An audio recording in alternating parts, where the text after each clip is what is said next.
Bismillahirrahmanirrahim. Assalamualaikum warahmatullahi wabarakatuh. Alhamdulillah wassalatu wassalamu ala asyrafil anbiya'i wal mursalin wa ala alihi wa sahbihi ajma'in. Asyhadu an la ilaha illallah wahdahu la syarika lahu wa asyhadu anna Muhammadan abduhu wa rasuluh. La nabiyya ba'dahu. Rabbi shrah li sadri wa yassir li amri wahlul 'uqdatam min lisani yafqahu qawli, amma ba'd. Hadirin jamaah kajian rutin malam hari Selasa yang bahagia, marilah kita panjatkan bersyukur kepada Allah Subhanahu wa taala atas seluruh nikmat-nikmat yang Allah berikan semuanya. Alhamdulillah alamin, pada malam hari ini setelah kita rest dulu setelah Ramadan dan Idul Fitri, pada minggu ini kita mulai kembali, yaitu pengajian rutin kita setiap malam hari Selasa. Semoga Allah Subhanahu wa taala memberikan bagi kita ridhonya, rahmatnya dan hidayahnya sehingga pengajian ini bisa berjalan sebaik-baiknya, dan kita yang menyimak nanti memperoleh rahmat dari Allah Ta'ala, yaitu ilmu yang akan nanti disampaikan oleh Yang Terhormat Al-Ustaz Profesor Kiai Haji Ahmad Thorik Herman. Bapak Ibu yang bahagia, salawat dan salam mari kita sampaikan pada Nabi Muhammad SAW, berikut pada keluarganya, para sahabat-sahabatnya, dan kita pengikutnya sampai yaumil akhir. Izinkan saya sebagai pengacara menyampaikan acaranya. Yang pertama pembukaan, yang kedua pembacaan ayat Al-Quran, yang ketiga adalah penyampaian materi kajian malam hari Selasa yang insya Allah malam ini akan disampaikan oleh Al-Ustaz Profesor Kiai Haji Ahmad Thorik. Yang keempat yaitu tanya jawab, dan yang kelima adalah penutup. Marilah kita sama-sama membuka pengajian atau kajian malam hari ini dengan membaca basmalah. Bismillahirrahmanirrahim. Dan marilah kita dengarkan bersama-sama pembacaan ayat Al-Quran yang akan disampaikan oleh Ananda Tasya. Silakan maju ke depan.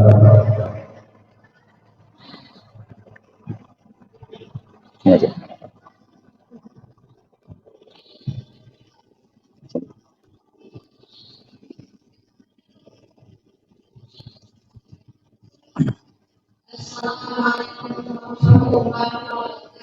Waalaikumsalam.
Assalamualaikum warahmatullahi wabarakatuh.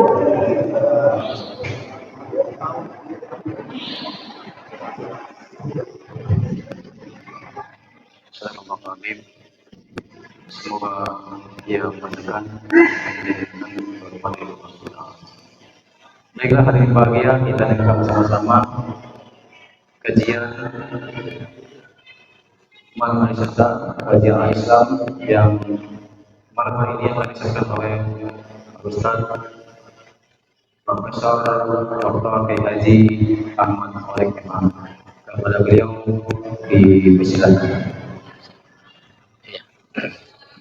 Bapak-bapak bisa agak maju nggak Pak ya? Atau tetap di sini? Bisa aja, terlalu jauh ini. Bapak silakan maju Pak, barangkali yang di belakang mohon maju Pak supaya lebih ini. Yang di belakang Pak maju aja Pak. Jangan terlalu jauh-jauh Pak.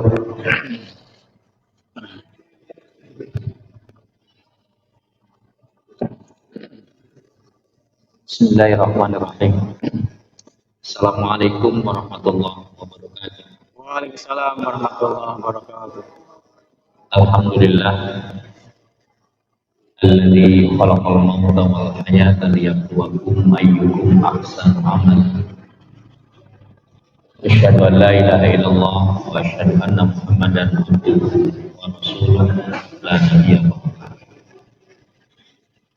Allahumma shalli wa sallim ala Muhammad wa ala alihi wa sahbihi ajma'in.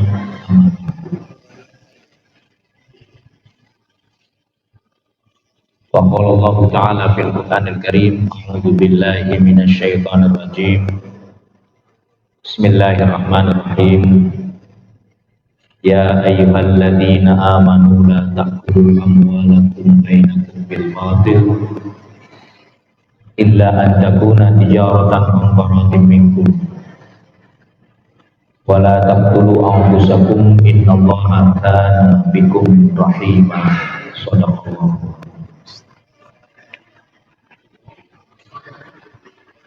Para bapak dan ibu-ibu sekalian,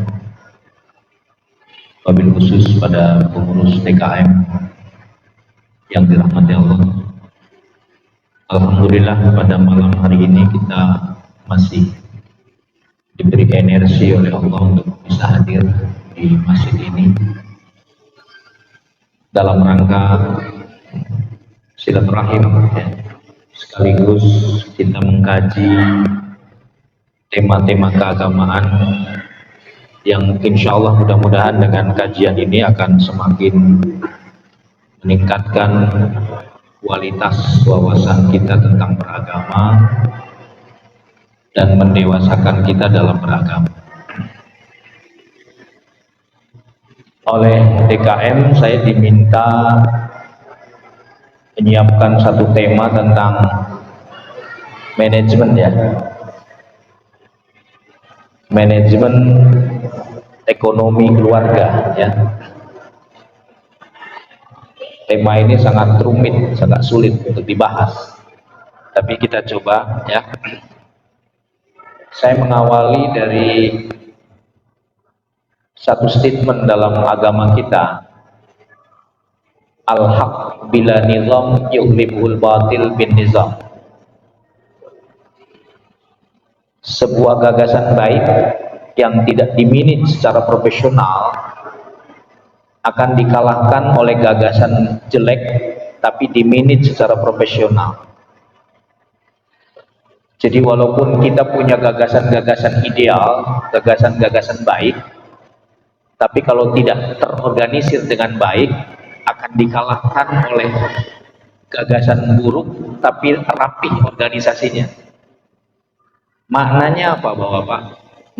Maknanya adalah manajemen.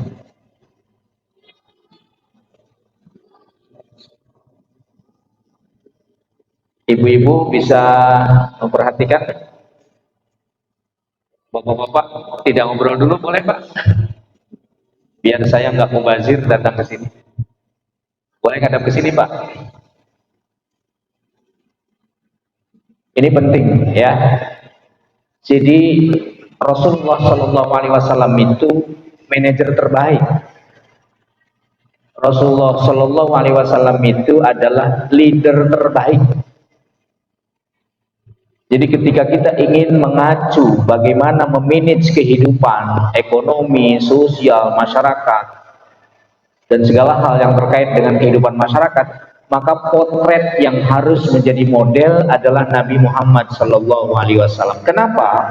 Karena Nabi Muhammad adalah super leader and super manager. Ada satu riset di Melbourne, Australia, Universitas Melbourne, yang menggambarkan tentang kehebatan tokoh seperti Nabi Muhammad dalam berbagai aspek kehidupan. Riset ini secara ilmiah diakui sebagai rujukan dalam memotret tentang siapa Nabi yang nanti akan dijadikan model bagi kehidupan dunia modern. Ini hebat sekali, Pak. Termasuk tema yang diminta oleh DKM tentang manajemen keuangan keluarga. Sebelum spesifik menjelaskan itu, saya ingin menjelaskan tentang model manajer seperti apa yang patut kita ikuti. Dalam buku itu, kemudian lahir buku itu, judulnya adalah Muhammad Super Leader and Super Manager. Nabi Muhammad itu adalah leader yang sangat super dan manajer yang sangat super. Dari buku itu, bapak-bapak, ternyata merujuk pada kitab-kitab klasik yang dikarang oleh para ulama-ulama besar ketika menceritakan tentang biografi Nabi Muhammad SAW. Di era dunia modern ini, banyak Muslim, terutama generasi muda, yang tidak utuh mengenal siapa Nabi Muhammad SAW. Nah, pada kajian pertama ini saya ingin sedikit membawa pikiran kita, membawa hati kita, membawa bayangan kita tentang bagaimana sebenarnya Nabi Muhammad yang dalam konsep manajemennya patut kita tiru. Ibnu Hisham, seorang ulama, menulis kitab tentang Sirah Nabawiyah. Kitab ini banyak dijadikan rujukan dalam literatur-literatur tentang tulisan Nabi Muhammad, dan populer tidak hanya di dunia Islam tapi di dunia Barat. Para ilmuwan-ilmuwan modern yang mengkaji tentang biografi Nabi Muhammad banyak merujuk pada kitab ini. Sebuah kitab populer yang ditulis oleh Ibnu Hisham, seorang ahli sejarah terkemuka, yang menulis tentang Sirah Nabawiyah. Apa yang bisa kita ambil? Nabi kita Muhammad SAW adalah orang yang paling sibuk di dunia ini. Tidak hanya di dunia, tapi dalam riwayat-riwayat yang sahih, orang yang nanti paling sibuknya luar biasa ketika nanti di akhirat adalah Nabi Muhammad SAW. Bagaimana kita ilustrasi? Dalam tulisan itu sekurang-kurangnya Nabi Muhammad itu punya 8 jabatan. Sangat beralasan kalau kemudian kesimpulannya Nabi Muhammad itu adalah manusia paling sibuk, karena ternyata dari potret yang ditetapkan oleh para penulis, Nabi Muhammad itu sekurang-kurangnya memiliki 8 jabatan. Nah, mari kita bedah. Nanti kita menuju pada manajemen keluarga tentang ekonomi. Karena ini diminta oleh DKM. Nah, yang pertama, jabatan Nabi itu, Nabi yang setiap hari adalah sholat yang minimal 9 kali wajib. Kita baca sholat yang hari tujuhnya wajib pada saat sholat. Tadi sholat isya kita baca sholat 2 kali. Nanti sholat subuh kita baca sholat 1 kali. Nanti sholat zuhur kita baca sholat 2 kali 5. Sholat asar baca sholat 2 kali 7. Sholat maghrib baca sholat 2 kali 9. Wajib hukumnya orang Islam membaca sholat sebanyak 9 kali minimal dalam sholat. Kalau sholat tidak baca sholat, sholatnya tidak sah. Maknanya apa? Yang ingin saya sampaikan apa? Nabi Muhammad diabadikan secara fantastis oleh Allah dalam bacaan sholat. Kenapa? Karena Nabi Muhammad adalah sumber inspirasi bagi kehidupan manusia. Jadi seluruh sektor kehidupan apa? Yang pertama kata beliau, Nabi Muhammad adalah tokoh agama terpenting dan terkemuka di jabatan pertama. Kehebatan Nabi sebagai tokoh agama terkemuka tidak hanya diakui oleh manusia, tapi juga diakui oleh tokoh-tokoh ilmuwan besar dunia. Mungkin bapak-bapak yang pernah sekolah dulu di tahun 70-an itu populer Pak Manu, ada sebuah buku ditulis oleh Michael Hart, seorang orientalis dari Inggris. Beliau melakukan riset yang sangat serius 2 tahun. Risetnya tentang apa? Risetnya melakukan penelitian siapa orang-orang paling berpengaruh dari 100 tokoh yang ada di dunia ini. Itu tahun 60-70-an. Judul bukunya dalam bahasa Inggris, kalau kita terjemahkan, 100 tokoh yang paling berpengaruh di dunia.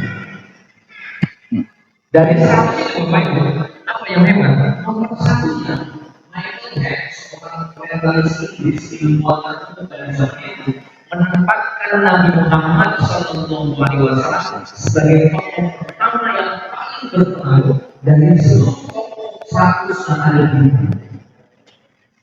Hebat. Orang orientalis, non-muslim, ilmuwan, tokoh cendekiawan melakukan riset bertahun-tahun memetakan tokoh-tokoh yang ada di dunia, ternyata nomor 1-nya adalah Nabi Muhammad SAW. Baru kemudian diikuti oleh Nabi Isa, Ibnu, Albert Einstein, Plato, Aristoteles dan semua dan Socrates. Tapi yang paling penting bagi kita, Nabi Muhammad menempati ranking pertama sebagai tokoh terbaik dunia. Jadi tidak ada lagi ya. Masya Allah. Kenapa? Allah saja bersolawat kepada Nabi. Saya tanya sama bapak-bapak, ketika Allah memerintahkan sholat, Allah ikut sholat tidak? Ketika Allah memerintahkan kita puasa, Allah ikut puasa. Ketika Allah memerintahkan kita haji, Allah ikut hajinya kita, masa ini tidak ikut sholat. Tapi ketika Allah memerintahkan kita untuk membaca sholat kepada Nabi, Allahnya ikut bersolat.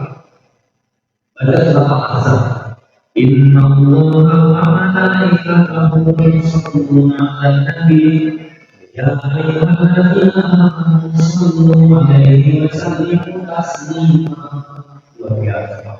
Bapak setiap Jumat pasti sholat dan mendengarkan ayat ini. Itu kalau kita paham isinya bergetar. Kenapa? Sesungguhnya Allah dan malaikat-malaikat yang ada di langit itu bersolawat kepada Nabi. Kalau terjemahan bebas saya, Allah dan malaikatnya itu menghormati Nabi dengan mengucapkan salam. Jadi bisa dibayangkan Allah bersalawat, malaikat itu bersalawat, apalagi kita. Berarti apa pertanyaan besarnya? Allah saja bersalawat, malaikat saja bersalawat, berarti ada sesuatu yang luar biasa dari Muhammad Sallallahu Alaihi Wasallam. Ini hebatnya Nabi.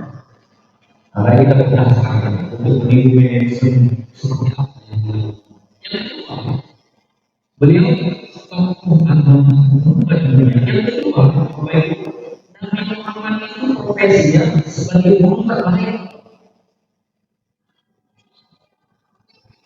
Jangan lupa dalam kapasitas sebagai tokoh agama di sisi yang lain Nabi Muhammad itu berprofesi sebagai guru. Dan kehebatan guru seperti Nabi Muhammad itu bisa terbukti dalam sejarah hanya dalam rentang waktu kurang lebih 11 tahun di Madinah. Karena Nabi Muhammad itu tinggal di Madinah 10-11 tahun. Itu mengajarkan berbagai ilmu pengetahuan tentang ekonomi, tentang manajemen, tentang akidah, tentang peradilan, tentang sistem keluarga, tentang waris, tentang dan sebagainya, tentang pertempuran, strategi militer. Diajarkan oleh Nabi selama berapa? 11 tahun di Madinah. Maka dalam rentang waktu hanya 11 tahun, Madinah menjadi sebuah pusat peradaban terpenting dalam sejarah peradaban Islam. Karena apa? Karena ada guru yang sangat profesional, yaitu Nabi Muhammad SAW. Saya pernah melihat beberapa tahun yang lalu ketika Nabi Muhammad dari 11 tahun di Madinah. Begitu Rasulullah sudah melahirkan murid kurang lebih 115.000 murid dengan kalibernya dunia. Jadi muridnya Nabi Muhammad itu kalibernya bukan kaliber biasa, itu kaliber tingkat dunia. Umar bin Khattab itu muridnya Nabi Muhammad dengan kaliber dunia. Para penulis barat di Eropa mengakui betul seandainya tidak ada murid-muridnya Nabi yang hebat, tidak akan pernah ada peradaban di Eropa dan peradaban di Amerika. Jadi majunya Eropa, majunya Amerika, majunya peradaban barat karena berkat murid-murid Nabi Muhammad yang mengajarkan tentang ilmu, main-main murid Nabi. Saya menemukan satu hadis dalam kitab Al-Sidah Yaumul Ma'ad, kitab Sahih Al-Ibad. Hadis itu menceritakan ada kumpulan antara Nabi Muhammad dengan Jibril. Nabi Muhammad itu sering sekali berkumpul dengan malaikat Jibril. Dalam salah satu kumpulannya, kalau Bapak yang sering di Madinah atau pernah ke Madinah, di sebelah kanan Raudhah dari pintu luar, pintu keluar Raudhah itu di sebelah kanannya adalah pintu kecil yang ukurannya tidak sebesar pintu-pintu lain. Nama pintunya namanya Bab Jibril. Pintu Jibril. Kenapa disebut pintu Jibril sampai hari ini? Karena dari situlah Jibril seringkali datang menemui Nabi untuk menyampaikan wahyu dan untuk berkomunikasi langsung dengan Nabi. Sampai Nabi wafat, pintu itu diabadikan sampai hari ini. Kalau Bapak sempat berziarah ke Madinah, lihat sebelum Raudhah sebelah kanan itu ada pintu namanya Jibril. Kenapa? Karena disitulah tempat di mana malaikat Jibril keluar masuk dan menemui. Apa yang salah satu kumpulannya? Yang menarik dengan kaitan Nabi Muhammad dengan muridnya Nabi. Nabi bertanya, wahai Jibril, saya ingin tahu pandangan Anda tentang sahabat-sahabat saya dan murid-murid saya terhadap bagaimana pendapat tentang murid atau sahabat yang bernama Umar bin Khattab Nabi Muhammad. Lalu apa kata Jibril? Kata Jibril, wahai Muhammad, seandainya air laut dijadikan tinta, toman-toman dijadikan pena untuk menuliskan kehebatan dan keluar biasaan murid yang bernama Umar bin Khattab, tidak cukup pena itu dan tidak cukup tinta dari lapangan. Ini kondisi Pak, ini real. Cerita pengakuan Jibril dengan Nabi, karena Jibril tahu persis bagaimana kehebatan. Jadi kata-kata mereka Jibril, seandainya air laut dijadikan tinta dan pena kumpul yang ada di bumi dijadikan pena untuk bahan menulis kehebatan saudara, kehebatan muridmu, kehebatan sahabatmu yang namanya Umar bin Khattab tidak akan cukup untuk menyelesaikan. Karena saking banyak. Jangan lupa Pak, Umar bin Khattab itu presiden 10 tahun menjadi presiden dan prestasinya apa? 10 tahun. Prestasi Umar bin Khattab di bidang politik mampu menaklukkan pasukan terkuat dunia namanya Persia dan Romawi. Bizantium dan Konstantinopel ada dua besar pada zaman Islam, Romawi dan Persia, dikalahkan oleh pasukan Umar bin Khattab. Kekuatan militer Romawi Persia terkenal di seluruh dunia. Tapi dengan kecanggihan dan kekuatan Umar bin Khattab dan pasukan tempur yang mampu dikalahkan. Satu di bidang militer, yang kedua di bidang ekonomi Pak. Ini pemasaran baru buat kita semua. Umar bin Khattab ternyata seorang presiden yang berhasil membangun sistem ekonomi terbaik. Beliau membangun satu lembaga namanya Adiwan. Adiwan itu semacam instansi keuangan negara yang berfungsi untuk mengumpulkan dana-dana negara dan mendistribusikan kepada masyarakat. Dan ini salah satu lembaga populer diadopsi dari pemerintahan Persia dan Romawi. Dikemas oleh Umar, direkonstruksi oleh Umar, jadi sehingga keuangan dan populer menjadi salah satu pusat keuangan Islam di zaman itu. Maka dalam sejarah khalifah yang berhasil meningkatkan kesejahteraan ekonomi umat adalah Umar bin Khattab. Kekayaan sahabat itu fantastis. Dan menemukan dalam literatur gaji seorang karyawan perencanaan Ubi itu Spoy gaji pada masa itu, pada masa khalifah yang membersihkan tempat-tempat yang itu nilainya kalau dikonversi dengan rupiah nilainya 37,5 juta 14 abad yang lalu. Bayangkan, berarti apa? Tingkat kesejahteraan ekonomi sangat tinggi. Tadi kita bisa jelaskan, sahabat itu hampir satu orang kaya. Bahkan 10 orang sahabat Nabi yang dijamin masuk oleh Nabi, 9 orangnya adalah orang. Ada Abu Bakar bin Auf, ada Utsman bin Affan, ada Anas bin Malik. Kalau Bapak lihat masuk ke kota Madinah, menjelang Masjid Nabawi ada hotel besar, tulisannya Utsman bin Affan. Bayangkan orangnya sudah meninggal 14 abad yang lalu, tapi investasi keuangannya masih berjalan sehari-hari. Satu penelitian sahabat lain yang memiliki kekayaan triliunan adalah Utsman bin Affan. Ini sejarah yang diberikan, jarang orang tahu bahwa ternyata kekayaan sahabat Nabi yang bernama Abdurrahman bin Auf sebagai pengusaha, kalau dikonversi dengan kekayaan saat itu nilainya 17 triliun rupiah. Kekayaan itu 14 abad yang lalu. Itu apa? Keberhasilan, salah satu keberhasilan Nabi Muhammad pendidik murid-muridnya, dan salah satu murid terbaiknya adalah Muhammad bin Khattab. Dua, di bidang ekonomi. Yang ketiga, di bidang hukum. Umar bin Khattab paling tangguh dalam menegakkan hukum. Tingkat kriminalitas pada masa Umar itu menurun drastis. Karena Umar bin Khattab paling tegas. Bahkan anaknya sendiri, saudaranya sendiri ketika melakukan tindakan pidana itu dihukuman. Kalau orang minuman keras dalam Islam itu disambut 40 kali karena termasuk tidak kriminal. Bisa ada. Jadi kalau orang minuman keras, mabuk itu masuk dalam kategori tidak kriminal pidana dan hukumannya aku 40 kali. Nah pada masa Umar dinaikkan Pak. Jadi 80 kali. Efeknya apa?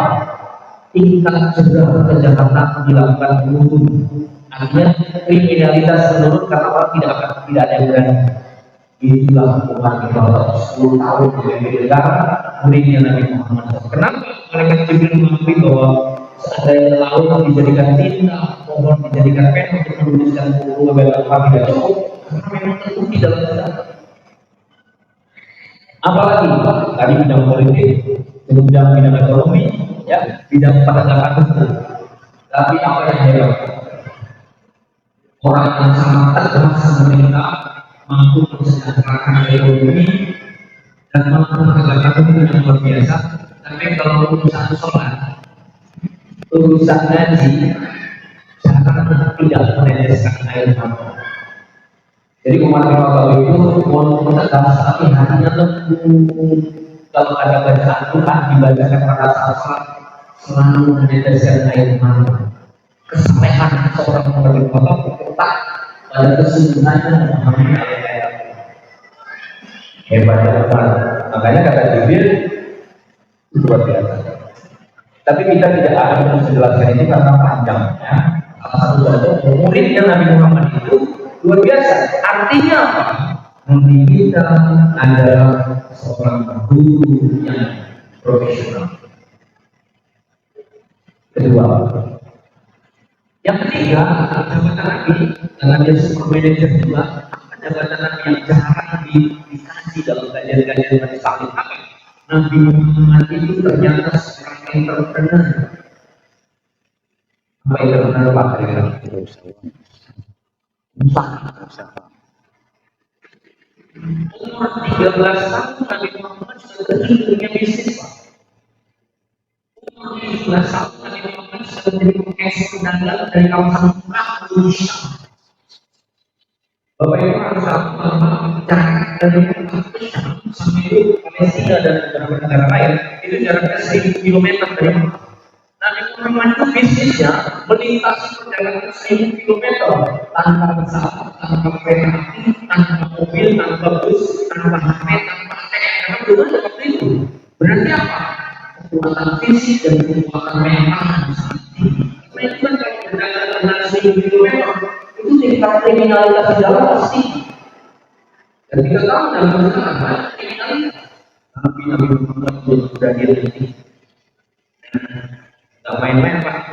Bisnisnya Nabi itu bukan dagang pecel Pak. Apa? Bapak tahu apa dagangan yang dibisniskan oleh Nabi? Kamar. Kemudian yang didagangkan oleh Nabi adalah emas dan susu. Kemudian menjadi kalau salahnya air kurang. Kalau salahnya itu minimal membawa 20 ekor unta dari Mekah menuju Syam. Itu 1000 kilo Pak. Silakan cek di dalam buku Syam. Yang sekarang dari negara Palestina, negara sekitar itu namanya Syam. Tapi pada jadi bayangkan umur 17 tahun Nabi sudah melakukan ekspor dagang dengan kawasan dagang yang luar biasa besar. Berarti apa? Nabi dia itu bisnis. Ada yang makanya saya tahu itu dulu Nabi yang miskin, Nabi yang lemah, Nabi yang masuk. Kenapa? Mungkin Nabi miskin, mungkin kalau tapi dalam kondisi tertentu Nabi mungkin kaya raya. Hanya bedanya Nabi kaya raya ketika meninggal tak punya malu. Kenapa? Karena seluruh kekayaannya diambilkan untuk membangun rumah. Madinah menjadi sejahtera sampai hari ini. Jasanya Nabi Muhammad SAW. Apalagi hebat. Salah satu indikator bahwa Nabi Muhammad kaya. Bapak pernah dengar nggak? Ada ibu-ibu berapa mas kawinnya Nabi pada saat menikah dengan istri pertama?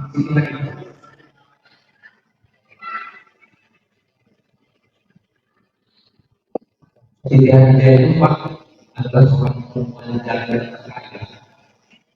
Dan itu clear bahwa anak-anak strategis yang ada di Mekah, 2/3-nya dari Siti Khadijah. Jadi orang lain Siti Khadijah pangeran. Dan salah seorang karyawannya yang berdagang milik Siti Khadijah itu namanya Nabi Muhammad SAW. Inilah yang beliau pertama kali lahirnya sisi mutlak pada sistem ekonomi global akan kerjasama seorang pemilik modal dengan tenaga ahli. Siti Khadijah pemilik modal, tenaga ahli dalam bidang bisnisnya Nabi. Nabi kemudian menggunakannya pensil. Modalnya diberikan oleh Siti Khadijah, maka itulah kontrak akan dilakukan. Nanti dalam kesempatan yang lain kita bahas. Beliau sistem ekonomi Islam berapa? Yang saya gambarkan. Nanti ketika menikah dengan istri pertama yang namanya Siti Khadijah, itu pas kawinnya ada beberapa pendapat. Salah satu pendapat yang ada itu ya, ketika Nabi Muhammad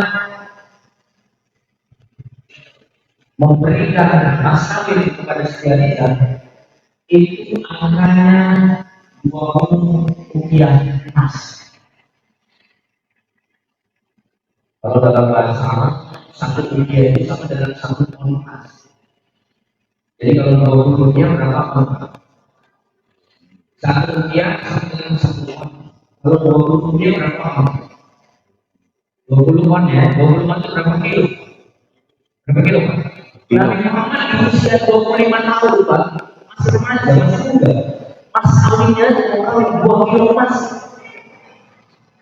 Bapak-bapak itu menikah berapa kilo Mas? Gram kayaknya. Ibu-ibu belum tinggal masalah berapa kilo? 2,5 gram dibayar Tunai. utang.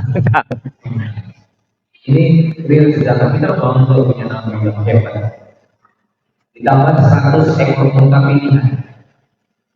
Jadi ada 2 kilo emas ditambah 100 ekor unta. Luar biasa. Itu umur 25 loh Pak. Umur 25 Nabi asetnya. Kalau mau bisa ekonominya nanti mas kawinnya ada segitu besarnya berangkat aset. Mas kawinnya aja sampai 5 kilo berangkat asetnya berapa? Gila kayaknya. Makanya saya itu di bulan Muhammad dibilang miskin itu dalam pengertian Kalau ketika beliau selesai di akhir-akhir hayatnya, kira-kira gitu ya, memang kayaknya habis karena diberikan untuk mengabdi, memberikan pembangunan bagi umat. Nah, tapi yang penting, jadi Nabi Isa jabatan yang ketiga itu usaha yang berat, sejarah, ya, luar biasa dan itu sangat populer, ya. Penelitian makanya disebut Nabi Muhammad itu memang manajer dalam bidang bisnis, leader dalam bidang bisnis. Nah, itu yang ketiga. Yang keempat, tadi yang pertama saya keluar, yang pertama agama, yang kedua guru, ya. Yang ketiga pebisnis benar-benar, dan yang keempat Nabi Muhammad adalah seorang panglima perang. Gak main-main. Nabi Muhammad itu pemimpin perang 19 hari perang. Ada perang Badar, ada perang Uhud, ada perang Khandaq, ada perang Khaybar, ada perang Hunain, ada perang Tabuk, banyak sekali. Itu langsung dipimpin di depan Nabi Muhammad. Kekalahan perang itu sebabnya adalah karena pasukan elit yang ditugaskan di atas Jabal Uhud. Kalau Bapak pergi ke kawasan Madinah, di sebelah sana ada gunung besar, itu ada bukit namanya Bukit Jabal Uhud, yang sebelahnya makam Syuhada itu, kalau yang perang sana, ya, itu Jabal Uhud itu tempat di mana pasukan elit ditugaskan oleh Nabi untuk memantau musuh bagian makam. Apa pada rencana ini?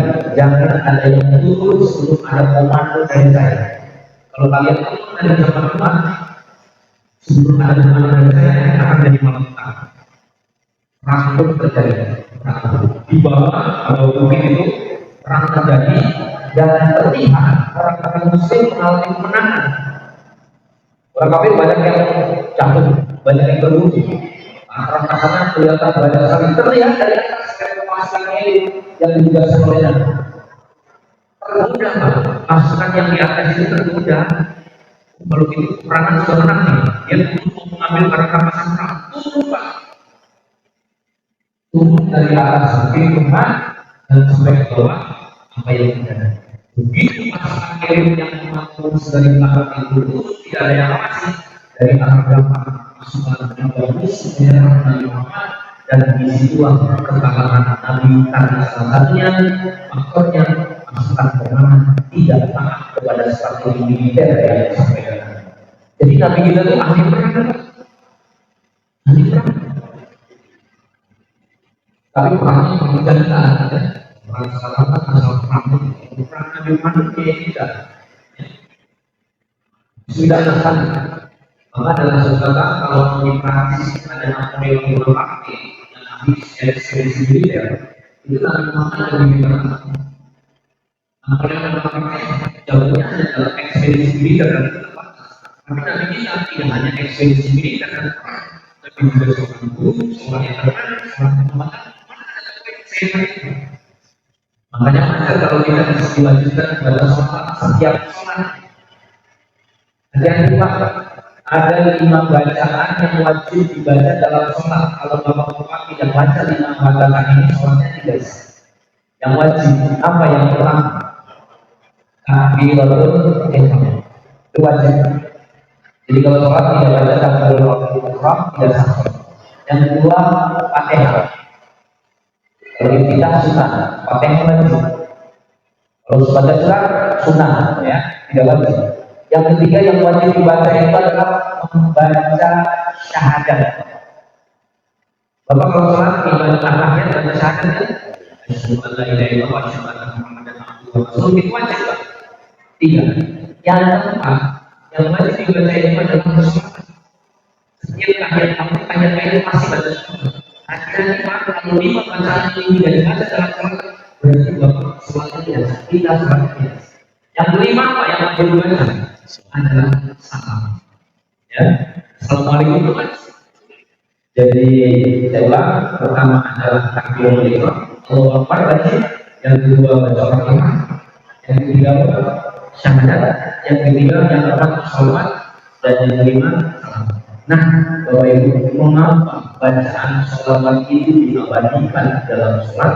Karena hebatnya Nabi Muhammad Sallallahu Alaihi Wasallam. Di Madinah itu ada tempat namanya Raudhah. Raudhah itu tempat anak Nabi Muhammad dan Nabi berkata, ya, kalau bapak yang sempat kesana baik ngaji itu lihat pemandangan yang luar biasa. Ribuan orang berjam-jam rela mengantri ingin dapat giliran masuk ke Raudhah. Mau ngapain? Kan begitu pertanyaan. Ternyata apa?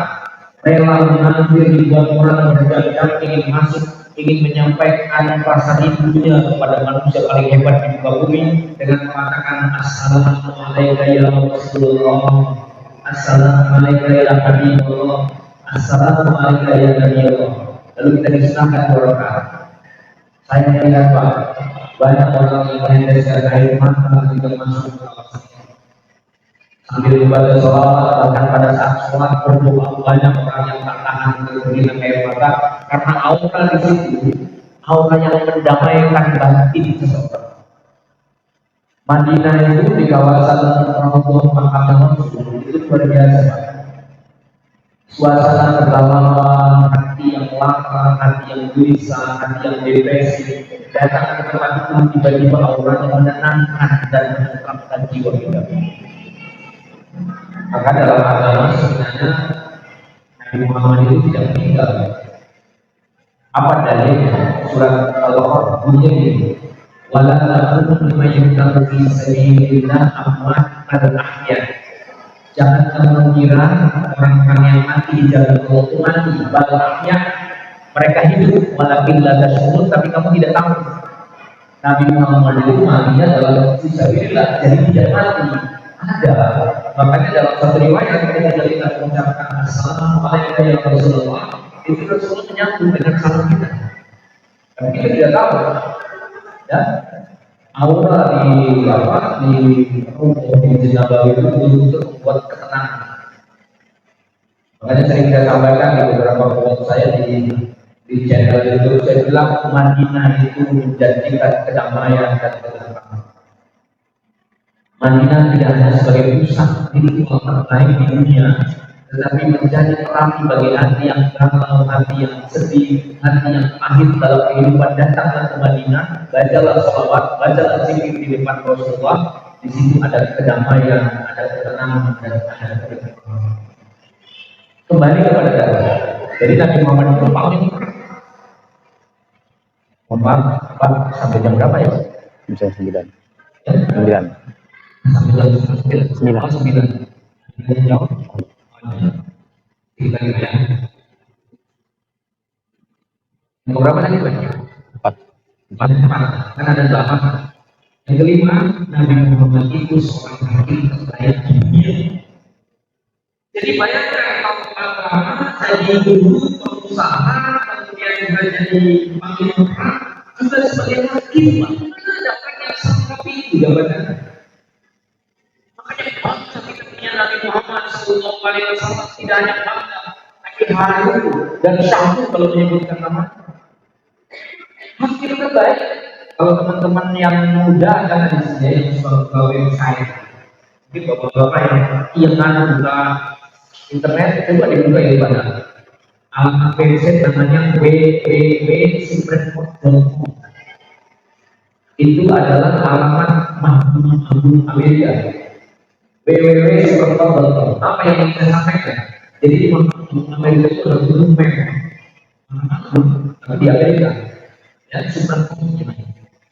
Itu ada rally yang mengabadikan tentang hakim terbaik di dunia. Ada 18 hakim terbaik. 9 orang berasal dari sebelum Masehi, 9 orang berasal dari setelah Masehi. Yang memang nomor satunya adalah Muhammad bin Biyuban, atau dalam bahasa kitanya Nabi Muhammad Sallallahu Alaihi Wasallam. Jadi Nabi Muhammad yang kita bahas salawatnya tiap hari ini ternyata menjadi hakim terbaik di dunia, Pak. Diakui oleh manusia non-muslim. Di Amerika itu kan non-muslim, tapi mengakui kehebatan Nabi Muhammad sebagai hakim terbaik. Bapak tidak cek, ya. Mahkamah Agung di Amerika ada revisi walaupun diperdebatkan, ya. Tapi yang penting saya ingin mengatakan bahwa pengakuan dunia kepada Nabi kita sebagai seorang hakim terbaik. Karena selama di Madinah itu Nabi jadi hakim agung, Pak. Dan hakim paling adil itu Nabi Muhammad. Kalau di sini kan orang menghindar untuk dihukum, kalau pada zaman Nabi ada orang yang salah, dia datang kepada Nabi ingin dihukum oleh Nabi. Karena putusan hukum Nabi itu paling adil, Pak. Maka ada riwayat sahih, saya ingin cerita tentang kehebatan Nabi sebagai seorang nabi. Ceritanya para nabi sedang memberikan briefing kepada para sahabat. Tiba-tiba ada seorang perempuan masuk. Perempuan itu langsung duduk di sebelah Nabi dan mengatakan, "Ya Rasulullah," kalau bahasa kitanya, "Ya Rasulullah, tegakkan hukum atas saya ya Rasulullah." Nabi Muhammad kaget, para sahabat juga kaget, apa maksudnya dengan perempuan ini? Tapi Nabi Muhammad tidak dengar. Lalu kemudian perempuan itu semakin mengatakan, "Ya Rasulullah, tegakkan hukum atas saya." Bukan. Nabi tidak respon dan terus melakukan briefing dengan sahabatnya. Dan yang ketiga, perempuan itu, "Ya Rasulullah, tegakkan hukum saya karena saya melanggar tindak pidana, saya melakukan perbuatan pidana." Baru Nabi nanya, apa pertanyaannya? Abi Zino, apa bilang? Tidak ada Rasulullah, saya tidak pidana yang bagian apa pidananya? Saya melakukan anak saya hamil di luar nikah, saya harus hamil. Apa kata Nabi? Apakah saya mengatakan saya telah melakukan ini dan ini akan saya dalam kandungan saya.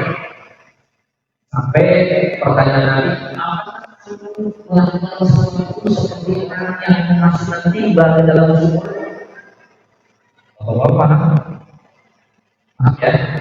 Apakah kamu melakukan sesuatu seperti orang yang memasukkan tali timba ke dalam sumur? Perempuan yang mengatakan, "Ya Rasulullah." Maksud hubungan ini dari beliau lahirnya tentang penyidikan, dan jadi Nabi menanyakan seperti itu. Akhirnya biasa misalkan anak yang mungkin memberikan 1 sampai 2 tahun, misalkan ini yang berubah nanti kalau selesai perempuan ini pahamnya yang berbeda seperti itu. Nabi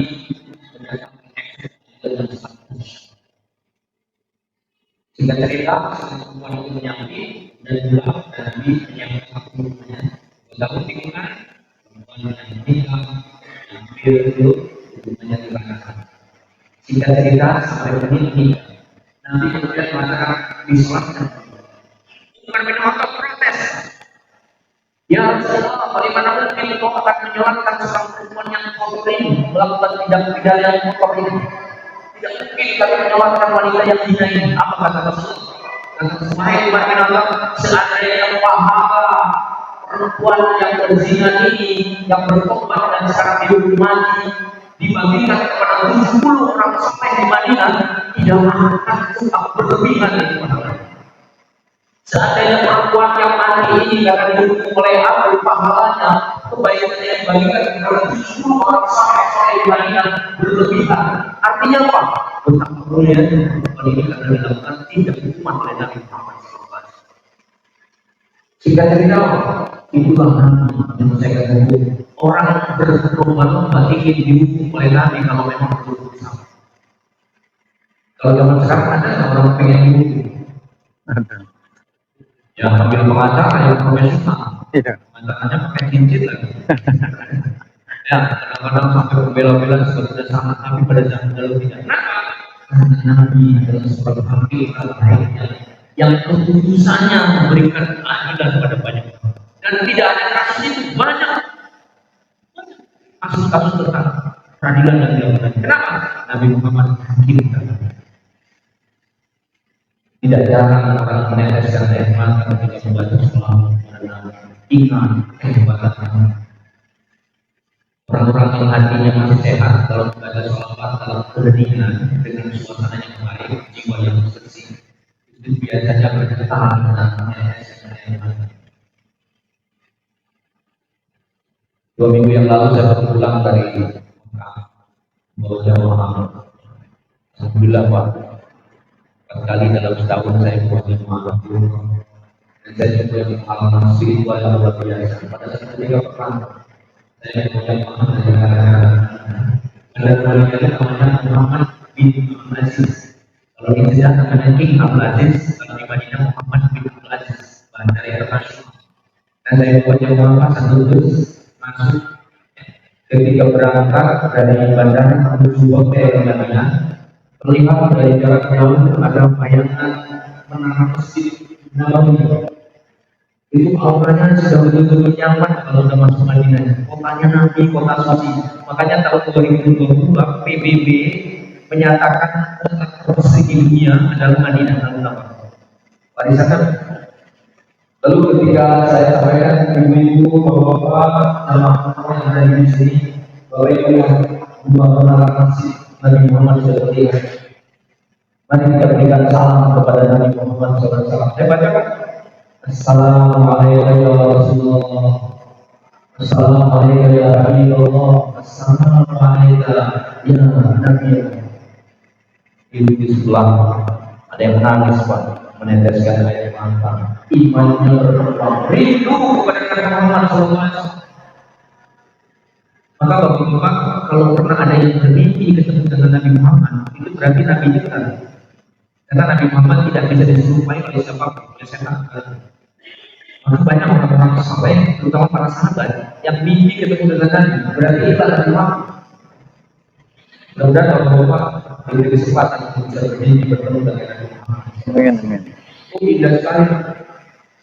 Orang selalu beringinan bisa bertemu dengan Rasulullah SAW. Itu Nabi Muhammad itu Pak, dari 1 meter itu aura kedamaiannya sudah terasa. Orang-orang yang stres, orang-orang yang tegang, orang-orang yang egonya tinggi, ya, kalau sudah mendekat dengan rapat dengan Nabi Muhammad, itu suasana aura kedamaian memancar dari energi positif Nabi Muhammad. Dan banyak riwayat ada anak muda yang lagi stres karena bangkrut ekonominya. Dulu di sebelah sana di Masjid Nabawi, Nabi melihat dari 9 pagi, laki-laki ini selalu duduk termenung sudah berjam-jam. Lalu Nabi pun berdatang. Wahai anak muda, kenapa kau duduk termenung di dalam masjid pada saat orang sedang bekerja? Ada yang mengembalakan otaknya, ada yang menanam korma di kebun, ada yang berbisnis emas dan sebagainya. Kenapa kamu di masjid? Pemuda tadi langsung menghadap Nabi dan mengatakan, ya Rasulullah, bisnis saya bangkrut ya Rasulullah. Utang saya di mana-mana. Lalu Nabi bersabda, wahai anak muda, maukah kau aku ajarkan sebuah doa yang apabila kau baca doa ini pagi, kau baca doa ini petang, kau baca doa ini siang, lalu amalkan isinya, maka semua hutang-hutang akan terbayar. Yang ngomong Nabi, dan Nabi juga pernah ngomong, karena Nabi juga ketua partai. Nabi Muhammad itu jujur sekali menyampaikan sesuatu, ya, menyampaikan sesuatu. Akhirnya apa Pak? Itu pemuda yang tadinya stres langsung menyatakan ekspresi kegembiraan luar biasa. Apa dia jawabnya? Mau ya Rasulullah, saya mau kau ajarkan sebuah doa. Aku akan saya baca doa itu siang, malam, kapan saya akan baca. Lalu Nabi mengajarkan doa. Pasti bapak-bapak doanya berapa? Ada yang apa? Pasti berapa? Doa cara melunasi hutang. Tapi kalau cuma doa aja kan lunas ya. Saya pernah nanya sama orang stres ya, kenapa aku seperti orang berpikir terus energinya habis? Saya lagi mikirin utang. Saya bilang utang itu sedikit, utang ini maunya nanti pikirin orang lunas. Oke, nah itu orang-orang yang gimana? Mau yang semua mengajarkan aku doa itu. Lalu Nabi mengajarkan doa itu, silakan menjadi doa kita. Apa doanya? Allahumma inni a'udzubika minal hammi wal hazan. Ingat? Ya. Wa minal ajzi wal kasal. Ya. Wa minal bukhli wal jubni wa min ghalabati daini wa qahrir rijal. Itu yang kelima kata 778. Dan aku berlindung kepadamu dari militan utang dan penguasaan orang lain atas jiwa saya. Itu doanya. Jadi hammi wal hazan itu sedih dan juga kita, anji wal kasal malas, ya, lemah, malas, mau ngaji malas, mau sholat malas, mau sholat malas, mau ikut pengajian malas juga, itu penyakit mental. Ya, kata Nabi, doa sama Allah supaya menjadi kira-kira begitu. Dan yang kaitan dengan pemuda tadi, min kholabatin daini, dan aku berikan kepadamu dari lilitan unta. Bahwa rijal dan penguasaan orang lain atas diri saya. Lalu orang itu perlu dengan kegembiraan izin dari Rasulullah, ya Rasulullah, mau izin saya pulang. Saya akan amalkan doa itu dan saya akan bekerja keras. Pulang, laki-laki luar dan mulai membaca doa pagi, siang, sore, malam. Lalu bekerja keras, hari berganti, minggu berganti, bulan berganti. Beberapa bulan kemudian mulai tumbuh bisnisnya. Bisnis yang waktu itu mulai berkembang lari di mana-mana. Dan seketika dia kembali bisnisnya stabil dan seluruh utang-utangnya yang bayar. Setelah selesai utangnya yang dibayar, datang ke Madinah kepada Nabi dan menemui masjid yang sama. Lalu berkata, ya Rasulullah, saya datang ingin menyampaikan rasa syukur dan terima kasih kepada matahari yang sudah terbit dari kehidupan bisnis saya. Semua utang-utang saya sudah terbayar. Bisnis saya yang tadi bangkrut sekarang bangkit kembali dengan doa yang kau ajarkan dan dengan kerja keras yang aku lakukan. Terima kasih ya Rasulullah. Nabi itu pemberi solusi terbaik. Kalau saya cerita tentang solusinya Nabi kepada banyak orang banyak, kayaknya itu 1 meter kalau boleh. Itu biasa, kali paham. Nah sebenarnya kita belum masuk pada tema tentang manajemen. Saya ingin melihat siapa yang aktif teladan ini dari aspek manajemen. Manajer pendidikan Rasul itu, manajer perang Rasul sebagai pemimpin, manajer keluarga dan keuangan Nabi sebagai seorang manajer keuangan dan keluarga. Manajer beragama organisasi Nabi Muhammad. Hakim tadi pertama guru, agama terbaik, guru, pengusaha, hakim, guru ya hakim, kemudian yang kelima dan keenam adalah guru sebagai hakim. Ketujuh apa? Ketujuh sebagai juru dakwah terbaik. Juru dakwah terbaik. Nabi kalau dakwah kasih percaya ciri-ciri ini Pak. Sampai suaranya habis oleh Nabi kan dengan perilaku mau ke masjid namanya masjid Darul Muslimin. Sebut saja Nabi Muhammad kan dari kebetulan masjid, tapi sekali dia pergi di dalam masjid. Oh masjid mukanya diundang seorang wanita. Namanya manusia Pak.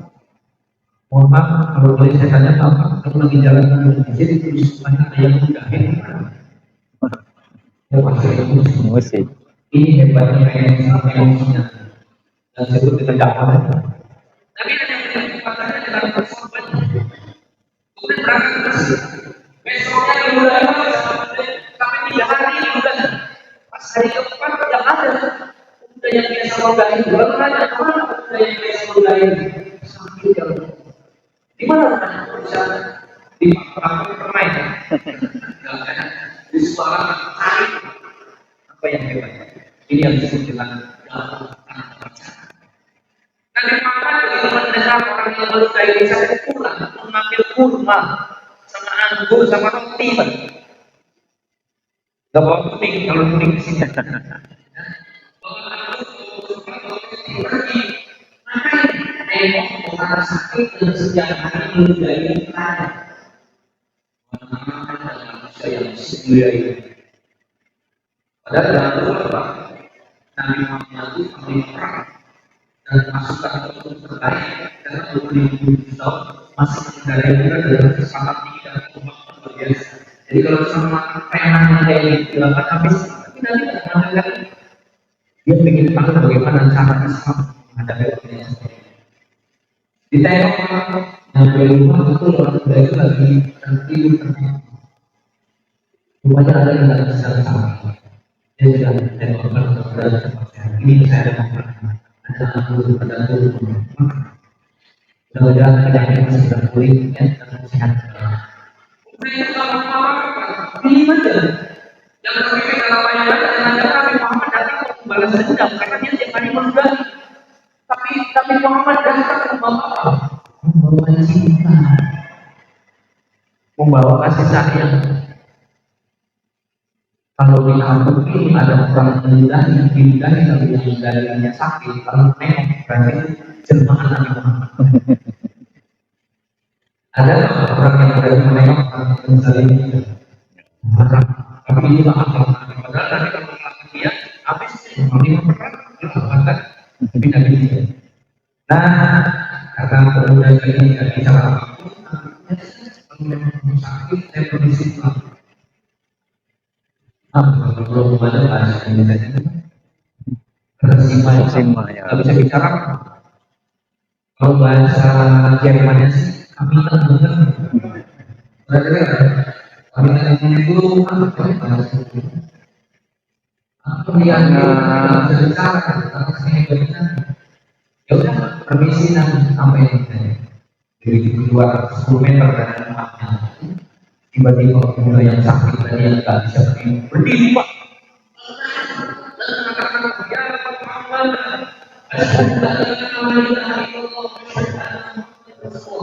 Untuk memegang kaki Nabi, lalu Nabi berusaha dengan kata-kata Alhamdulillah. Kalau saya masih keras itu begini Pak, kalau misalnya ada yang kurang tapi nggak apa-apa. Tapi Nabi Muhammad pakai ngaji, pakai memaafkan orang aja. Dan hampir semua riwayat yang menunjukkan bahwa orang-orang yang masih Islam karena perilaku memaafkannya Nabi pada orang. Makanya Bapak Ibu kalau ingin menjadi bersama Nabi, maafkan bersalin tidak itu orang. Mungkin yang menyimpan Islam. Ya saya kemarin juga orang Soif dalam kilometer dari Mekah. Masa mungkin yang di situ menyimpan samping Nabi Muhammad ketika Nabi Muhammad Madinah, dia bertanya dulu hampir dengan catatan dengan rangka tidak akan menerima pertanyaan. Malah dilemparin lagi Pak. Separuh saya, tapi bukannya berdarah, kakinya berdarah. Kedatangan dari darah yang muncul Nabi berdiri di sebuah bukit, tiba-tiba malaikat Jibril kata Jibril, wahai Muhammad, Allah dan malaikat itu berbagi hari ini kau dihinakan oleh orang lain, izinkan saya melemparkan batu ini kepada mereka pada banyak habis. Kalau kita ditawarin bantuan kayak gitu gimana? Tapi Nabi Muhammad, terima kasih wahai Jibril, daripada melempar mereka habis mereka, lebih baik bantu saya menggunakan tangan berdoa.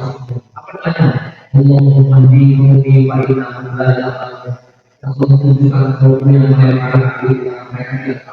Bayangkan apa yang mengaku dan apa yang terjadi beberapa bulan kemudian penduduk menyatakan diri masuk Islam 100%.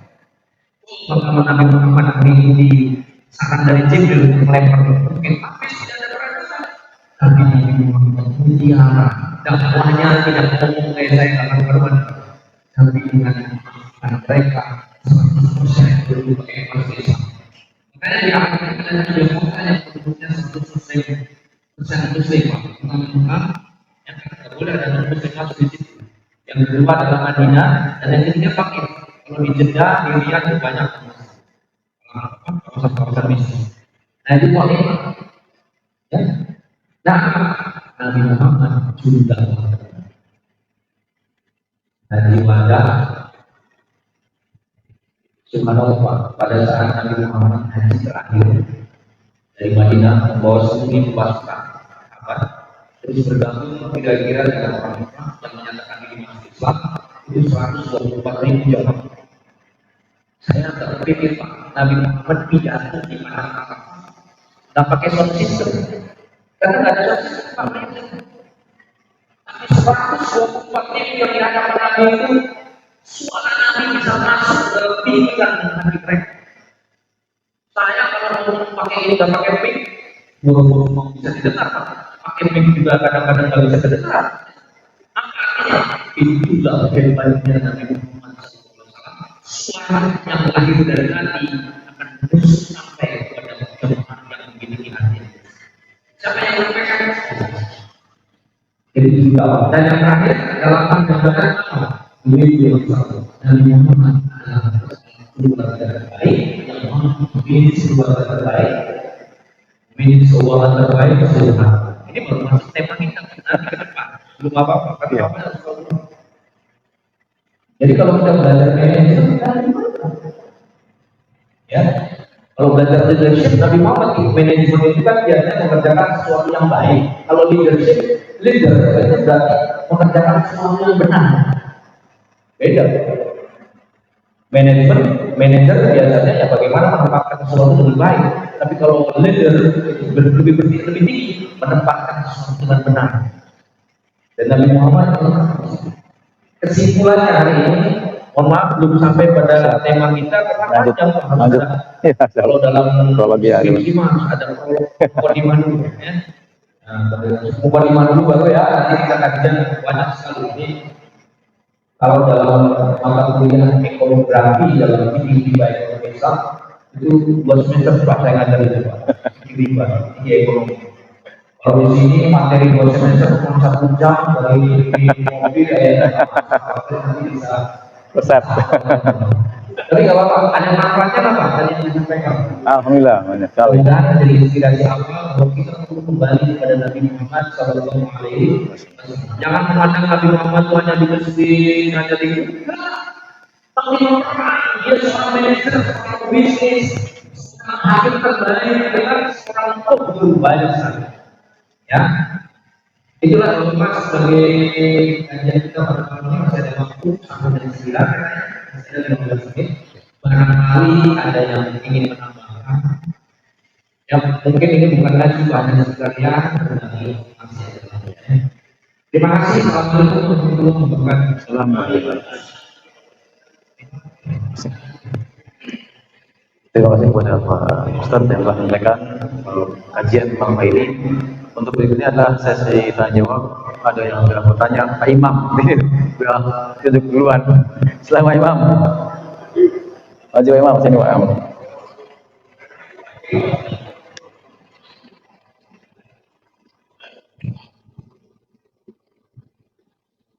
Assalamualaikum warahmatullahi wabarakatuh. Assalamualaikum warahmatullahi wabarakatuh.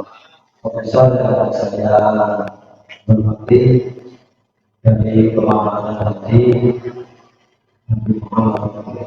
termasuk yang terbaik dari tes bisa menjadi tokoh agama, bisa menjadi guru, pengusaha, kemudian bisa juga menjadi hakim, kalau nggak salah sampai 8. Nah sekarang ada sekelompok atau sebagian kita kalau Nabi Muhammad itu tidak bisa membaca dan menulis. Nah kalau dikaitkan dengan zaman sekarang, kemungkinannya kan kalau ada keterbatasan itu kemungkinannya tidak bisa kalau ke sekarang. Dan karena itu saya minta penjelasan dari Bapak, apakah pendapatnya itu benar atau pendapat itu tidak benar. Kalau saya sendiri sih pendapat itu salah. Ya. Jadi mungkin pendapat saya juga mungkin belum tentu benar. Nah, karena itu saya ingin bertanya ke Pak Profesor, apakah pendapat itu benar? Karena dari jabatan-jabatan Nabi yang segitu banyaknya dan berhasil dengan baik, harusnya bisa baca. Harusnya bisa baca. mohon penjelasannya. Langsung aja Pak. Pak. Atau ada yang lain? Pak Haji Ade. Ya.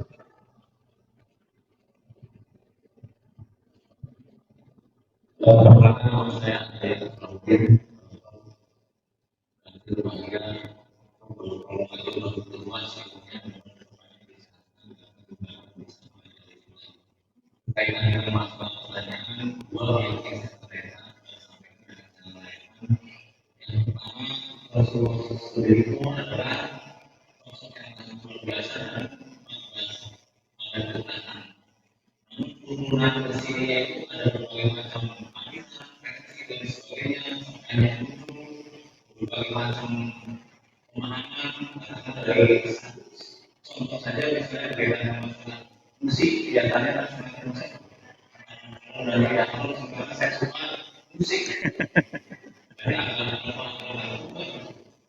itu sifat kita dan kondisi seperti itu bagaimana misalnya masalah kajian kemudian riset dan sebagainya itu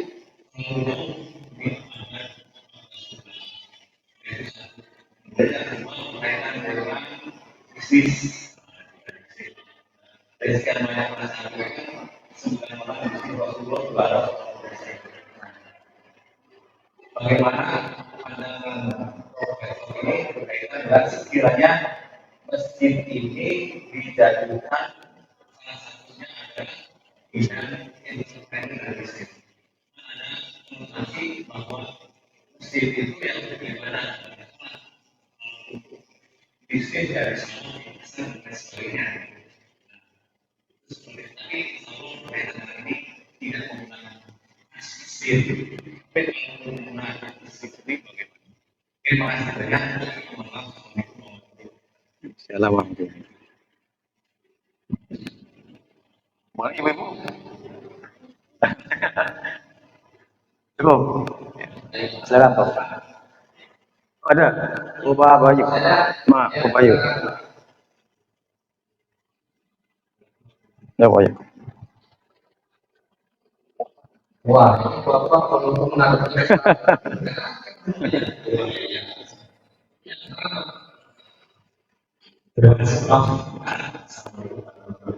Assalamualaikum warahmatullahi wabarakatuh. Jadi dari profesor tadi apa yang diungkapkan itu saya secara pribadi sangat-sangat terima kasih khususnya untuk sahabat ini adalah antara tahun 2008 sampai 2014 lalu. Saya mengingatkan intinya saya masih ada, tapi sebenarnya saya tak pernah mengirim tenaga saya. Jadi yang menurut saya dengar itu kesalahan. Dan alhamdulillah itu di luar untuk di tenaga saya. Dan saya belum jadi saya sangat yakin bahwa makna dari hikmah apa rasional itu bisa itu sebuah kayak sifat manusia dan sebuah kekuatan yang ada. Jadi apapun tujuan kita adalah bisa tercapai melalui usaha. Cuman karena saya ingin tahunya begitu, jadi seperti tadi yang dari jadi yang saya jalani sampai detik ini itu adalah selama saya itu saya bersyukur. Cuma setelah saya baca hadis, baca YouTube itu kan antara kontradiksi antara pemahaman dengan tanda petik ini ada salah bina, ini ada salah. Kadang-kadang itu setelah saya banyak membaca, kadang-kadang itu di luar aku padahal secara empiris sudah membuktikan bahwa salah itu memberikan sebuah arti, sebuah makna dan sebuah hasil yang sulit dilogika. Karena semua yang itu saya cuma dulu. Bagaimana ya? Maka saya berikan usaha untuk baca, saya sendiri walaupun ya kita akan bisa itu saya terus pertanyaan saya sebenarnya jadi kalau melihat sirop itu adalah pemahaman itu dalam lagi ajaran Muhammad itu Muhammad itu adalah seorang yang kaya dan mungkin kalau bahasa saya berumah tapi hidupnya sendiri sangat-sangat dulu berada di dunia karena harta bendanya segitu banyaknya itu ditinggalkan untuk keluarganya. Bahkan kalau melihat cara di YouTube itu apa namanya baju beliau aja cuma 3 kalau saya perhatikan gitu. Terus ini kaitannya dengan sastra. Orang saya mengatakan kan berbagai sunnah rasul, di mana sunnah rasul, sedangkan Anda itu bisa tidur hotel, bisa mengenai mobil, nikmatnya Anda dalam tanda kutip, dalam materi itu adalah nikmat dari sama itu. Apakah ini bisa dikatakan Anda memiliki sisi rasul? Dan kayak ini gimana pandangan berdasarkan. Terus kedua jadi saya pernah membaca ilmuwan musik yang pernah mendapatkan Nobel. Dia pernah Nobel karena berhasil mengentaskan kemiskinan di abad ke-19. Itu apakah mungkin untuk saat sekarang kali ini di arus globalisasi kapitalisme yang sungguh-sungguh cepat ini model-model ekonomi yang diterapkan di Bangladesh akhirnya dengan kalau nggak salah itu Bangladesh itu adalah merupakan sistem ekonomi adalah ekonomi yang artinya memang benar-benar dia bergerak di sosial karena dia satu-satunya jalan pengupasan kemiskinan itu adalah melalui program sosial. Mungkin itu sekali lagi saya ucapkan saya secara pribadi sangat terima kasih karena untuk pertama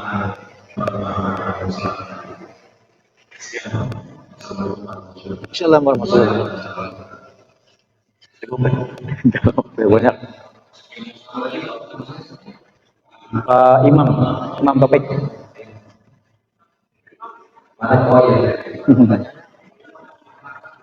Itu apa namanya? Yang Nabi itu Umi itu Pak. Bisa jadi pemimpin. Ketika Nabi Muhammad itu wahyu jadi suasana seperti Nabi kan dalam kondisi tertekan. Nabi tidak sanggup mengentaskan konsumsi apa yang ada di Mekah. Kebijakan masyarakat Mekah sudah semakin bertahap membunuh minuman. Ketika yang menyebabkan bayi yang perempuan dikubur, tapi kalau bisa anak dengan cara yang manis, Nabi Muhammad tidak takut. Melihat imannya tidak terima dengan situasi politik dari segala sosial yang ekonomi macam-macam dibuat di mana-mana. Nabi naik di atas bukit di buah Fir'aun. Dan dalam suasana itu Nabi menerangkan ini, gimana caranya saya menyelesaikan ini?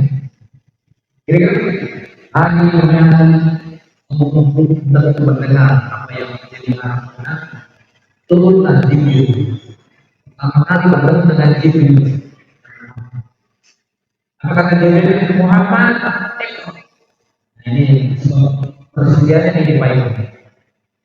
Tapi menjawab itu suasana tertentu. Tapi dalam satu riwayat selesai dapat wahyu Nabi kan sakit dan berminggu. Karena pertama kali dengan malaikat dengan Jibril dan suasana batinnya tidak siap. Yang bertanya apa? Mana anak di paling kata Jibril ini roh yang mengatur baca. Apa dengan mana anak di paling? Tapi kita tahu mana anak di paling. Nah, mana di paling itu ada kekuatan. Pertama, saya nggak bisa baca makanya itu. Yang kedua, ada yang mengatakan bukan itu, tapi apa yang akan saya baca itu beda. Saya tidak bisa baca melahirkan penafsiran buat Nabi itu. Mana Nabi Nabi itu pedoman dengan apa saya membaca untuk menyelesaikan masalah ini. Ya, memang debatnya kalau terkait Nabi saya masukkan tidak begitu yakin secara tekstual bahwa Nabi mengatakan nama Nabi Mumi saya nggak bisa baca dan nggak bisa tulis lalu ditafsirkan Mumi nggak bisa baca itu tekstualnya tapi dalam makna yang luas artinya saya belum punya konsep untuk menyelesaikan masalah di Mekah ini mana Nabi Mumi akan saya buat untuk belajar. Dan perkembangan berikutnya adalah tidak nasional memang ketika prestasi Nabi tokoh dunia diakui seluruhnya, tidak baca, tidak tulis, tidak bisa baca, tidak bisa tulis sebagai simbol. Tetapi okelah karena ada tafsir yang mengatakan itu, karena semua apa yang dilakukan Nabi atas bimbingan wahyu dari Allah Subhanahu wa Ta'ala. Wa ma yantiqu 'anil hawa in huwa illa wahyu yuha. Dan tidaklah semua yang keluarkan dari mulut saya itu semata-mata adalah bimbingan dari Allah Subhanahu wa Ta'ala. Jadi tadi tidak ngomong pada saudara urusan dari. Jadi saya kira itu Pak Imam ya, memang ada perdebatan yang sangat serius tentang makna umi itu nggak bisa baca, nggak bisa tulis, ya. Bukan umi pakai alif, ya. Kalau pakai alif kan ibu. Kalau umi itu yang pakai alif, ya. Jadi itu jawaban pertama. Jadi saya meyakini Nabi Muhammad lebih biasa kalau belajar dan tulisnya dari manusia biasa. Tapi makna aku tidak baca, bisa baca itu maknanya aku tidak punya konsep yang sesungguhnya untuk menyelesaikan masalah. Itu dalam saya.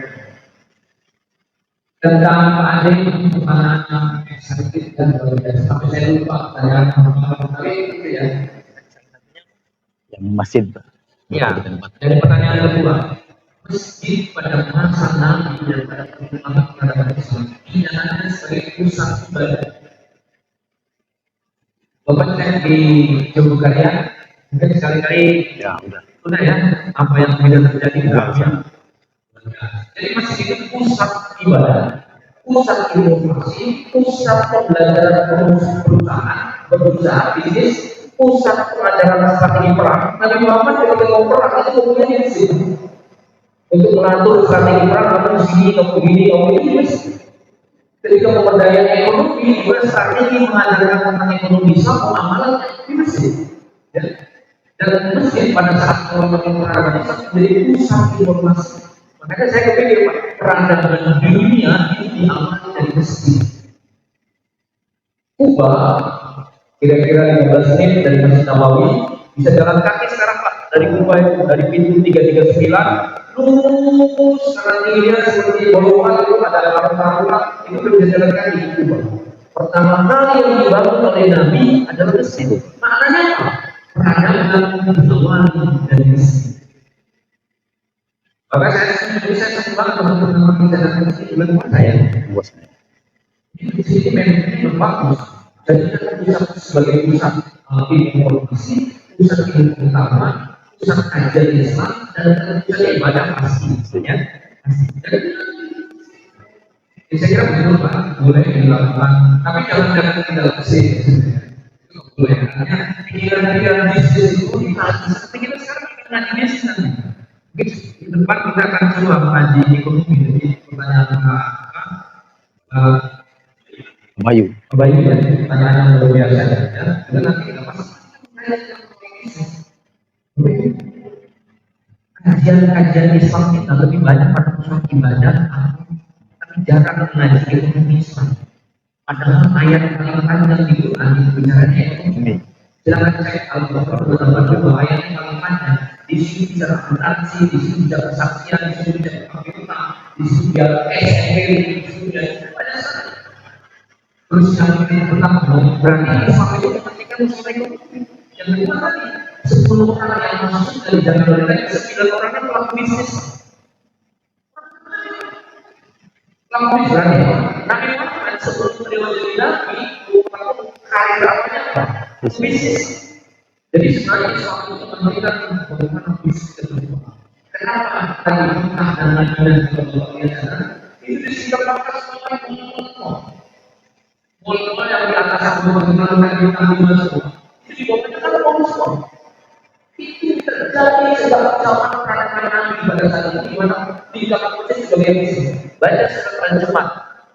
Apa ketika Nabi Muhammad berkhutbah, mereka pada pergi meninggalkan bisnis dan menuju bisnis. Lalu Nabi mengatakan, bisnis sholat sunat itu lebih baik daripada bisnis ini.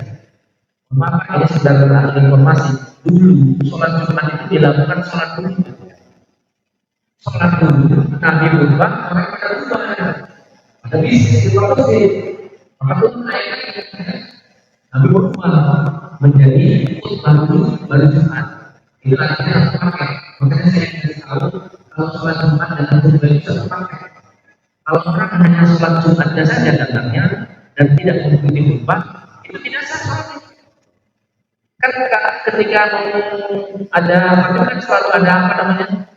Apabila ada khutbah sedang berbicara, ada jemaah yang ngomong pada tetangganya sebelahnya diam, maka lalu itu sia-sia. Maka Jumatnya tidak ada. Ngomong itu sia-sia ini orang datang sudah selesai khutbah, akan mulai kan nggak ada Jumat. Tapi insya Allah di sini nggak ada. Di masjid saya ada. Orang datang khutbah selesai. Nah, itu masalah. Mari kita perbaiki. Itu maksudnya bagaimana masjid ini bisa menjadi salah satu model. Mudah-mudahan ini model yang cukup varian. Amin. Ternyata betul Pak, kas itu bukan berarti disimpan di bank sekarang saja, Pak. Karena itu ada amanah dari si apa? Di Jepang harus diberdayakan. Bagaimana memberdayakan ekonomi Indonesia, Pak? Ya, kan di Korea mungkin dan itu sudah dilakukan di beberapa masjid tingkat dunia, Pak. Termasuk pada masa Nabi, bagaimana misalnya fakir miskin itu dikelola. Kalau masjid punya kas yang cukup memadai dari ekonomi, kita ekonomi berdasarkan orang miskin dan punya modal. Kita berikan modal 6%, karena memang boleh dikerjakan. Saya kira gitu ya, misalnya jadi boleh Pak. Asalkan itu tidak boleh berjalan di dalam tapi berbicara tentang ide bisnis dalam isi sesuai dengan uang ibadah. Kalau di perang mau masjid boleh ya. Lupa saya juga. Pak Ade satunya Pak. Tadi musik. Oh ya musik Pak. Khilafiyah. Jadi tentang musik. Jalaluddin Rumi itu seorang musisi sufi yang akhirnya membuat orang lebih dekat. Kalau musik itu membangun orang jauh dari agama, kalau musik itu membangun mereka yang menghormati. Jadi gimana? Bahwa ada orang berbeda, ada yang mengatakan kalau boleh, ada yang mengatakan tidak boleh. Mungkin dua-duanya punya alasan. Orang bijak akan tetap mengalami perbedaan itu ya. Asal jangan saling kafirkan. Saya ingin membangun budaya baru di barat musik sudah saya lakukan. Kemudian di sini juga cukup dewasa. Perbedaan itu semua keniscayaan. Tidak bisa ya. Ada misalnya contoh. Ada dua orang sahabat melakukan sampah perjalanan di tengah jalan jatuh karena tidak ada air. Tayang satu dari lima setelah saya melanjutkan perjalanan menuju Madinah. Kira-kira 5 menit setelah perjalanan menemukan air di tengah jalan. Dua orang itu berkata, kalau begitu ayam saya makan karena ada air. Ikan ayam tidak sakit kalau ada air. Kecuali yang sakit ya. Nah, si bangsa sama Nabi dua ini takut begitu sholat saya dan sakit air. Jadi saya harus pulang lagi sholat. Karena sampai-sampainya tidak, saya sudah sholat, saya harus sholat lagi. Jadi sudah, di negara saya disini sudah pulang. Yang satunya menghargai, menghubungi kendaraan, yang satunya selesai sholat, yang satunya melanjutkan perjalanan adalah menuju nyampe kepada Nabi yang klarifikasi dan berbahasa. Dan kepada Nabi Rasulullah, kami di tengah jalan cerita air, yang sholat, lalu kami ada yang mengulang sholatnya. Bagaimana ya? Apa tadi? Inilah yang disebut dengan wisdom. Kearifan. Menanggapi umur. Kata Nabi apa? Kamu yang mengulang sholatnya benar. Dan kamu yang tidak mengulang sholatnya benar. Itu Nabi kebijakan dan kearifan Nabi dalam menghadapi perbedaan. Kita pun di dalam muslim tidak sama sekitar di masjid lain ada takbir. Takbir itu ada yang begini, Pak. Ada Ada yang begini, ada yang begini, ada yang begini aja juga ada. Sehingga semua ada dalilnya. Hanya memang ada yang paling sahih. Tapi yang begini benar, yang begini juga ada dalilnya, yang begini juga, yang begini benar. Asal jalan begini aja, Pak. Nah, itu kalau begini masalah. Hal yang tidak prinsip, kalau berbeda ini kan. Saya pakai begini itu yang begini. Ini tidak dewasa. Yang prinsip dimaksud. Ada lagi soal. Kalau soal kan ada ahli, ya. Ada kan? Ya. Ada yang asyhadu an la ilaha illallah. Ada yang yuhibbu masalih. Ada yang ada beberapa. Ada yang goyang-goyang ada Ada gini, ada gini. semuanya ada dari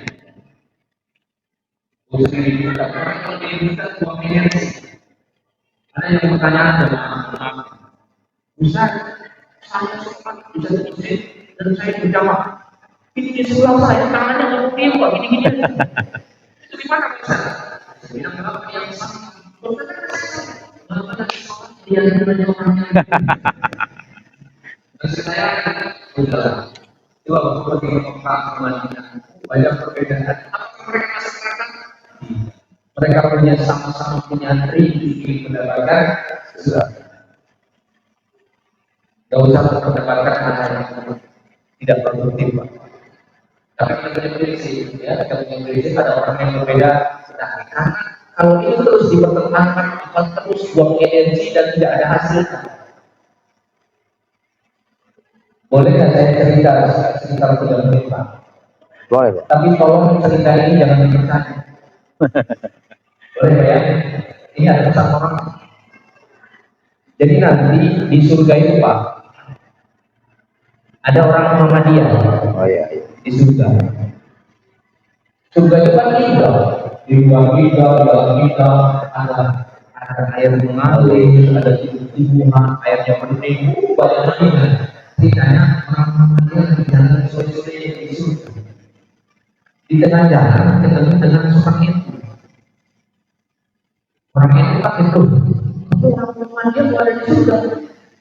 Orang Muhammadiyah itu kan iya, kamu ada di surga. Padahal dulu kita beda. Kok bisa masuk surga semua? Gimana ceritanya gitu? Ada lagi orang Persis. Pernah dengar ada orang Persis? Ya. Jadi, lebih keras lagi. Surga itu kan milik saya. Kok bisa ada orang lain masuk surga? Datang lagi orang PWI. Masuk rumah halosnya pada datang. Pada masuk surga. Makan FPI juga ada. Masuk surga semua. Pak, ini namanya tafsir hayat. Kalau dalam bahasa kita namanya tafsir imajiner. Tafsir yang bohongan jangan dipercaya. Tapi ada pesan orang. Mereka bingung loh, kita semua pada surga padahal memang takdir ada yang berbeda, itu yang begini ada yang berbeda, cara berbeda, ada yang tulus, ada yang tidak. Pada masuk surga gimana ceritanya? Mereka bingung Pak. Akhirnya Pak, ada seorang aktivis yang lulusan mesin dan mesin mengacungkan jempolnya di tengah pertanyaan orang itu. Apa dia bilang?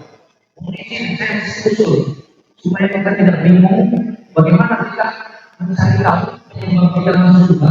Saya usulkan ada seminar di situ. Dia memang orang Darul Muslimin hebat-hebat. Usul seminar di situ. Setuju Pak, judulnya Pak, mencari penyebab masuk surga.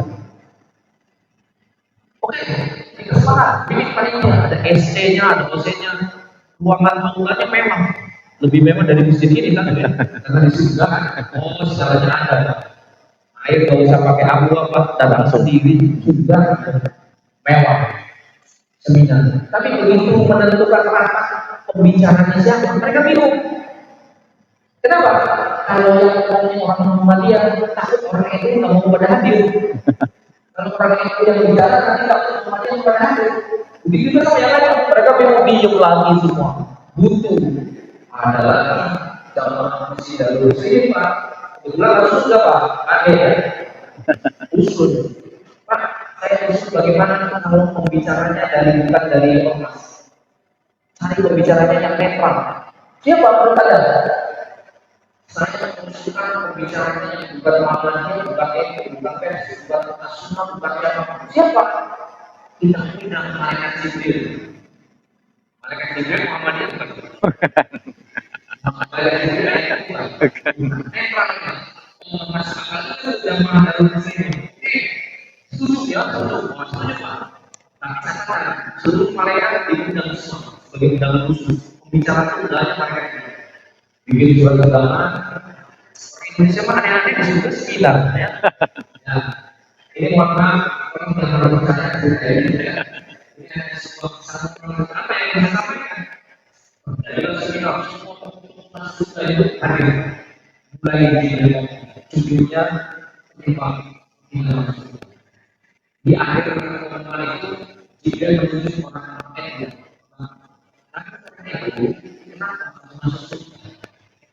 Karena berdasarkan laporan dari malaikat-malaikat yang ada di Mungkin Atik hadir di undang semua. Kamu itu amal soleh banyak sekali. Sholat dan adalah bisnis yang aktif kepada sesuatu baik. Kemudian meminjam waktu kepada orang lain. Kamu amal soleh baik. Bahkan kamu apa yang saya masukkan ke surga. Tapi dia akan teman kamu yang punya ilmu. Wajar masalah yang berjaya memfitnah untuk menjelaskan masalah punya masalah. Lalu menunjukkan orang Muhammadiyah. Nah, sudah pernah orang Muhammadiyah yang masuk dalam surga. Laporan dari orang lain, tapi masuk surga. Karena ada catatan. Kamu manusia yang baik. Ibadah yang jahat, dalam keluarga yang bisnis yang berhubungan apa, bersedekah yang baik pada orang lain, maka kamu layak masuk surga kalau tetap dari Muhammadiyah. Tapi teman-teman yang masuk dalam Muhammadiyah yang ada kerjaan selalu membina orang berbaca dan membina masuk. Begitu juga kepada kesimpulannya tidak penting kamu baju apa saja penting. Tapi karena kamu punya manusia yang belum berkesenjangan, walaupun kamu berbeda-beda, kalian punya potensi yang sama untuk masuk. Baru masuk surga itu adalah menang. Lalu mereka terpikir, kalau begitu kita mengadakan MOU aja. MOU. Apa MOU itu saling kesepakatan supaya tidak bagaimana? Dan semua MOU semua pengusaha dari sini. Tidak bisa saling berdebat urusan-urusan yang tidak penting, ya kita saling memahami. Kata dia, MOU bukan di sini. MOU itu ketika kamu di kampung. Sekarang mau ngapain aja kamu nikmati sudah ada MOU dulu dijawab gitu. Apa pesan mulai? Saudara-saudara kita yang berbeda yang juga sepanjang sendiri ibadah terbaik berpotensi masuk. Kira-kira setuju Pak, mereka punya potensi masuk. Membanggakan hal-hal yang tidak penting.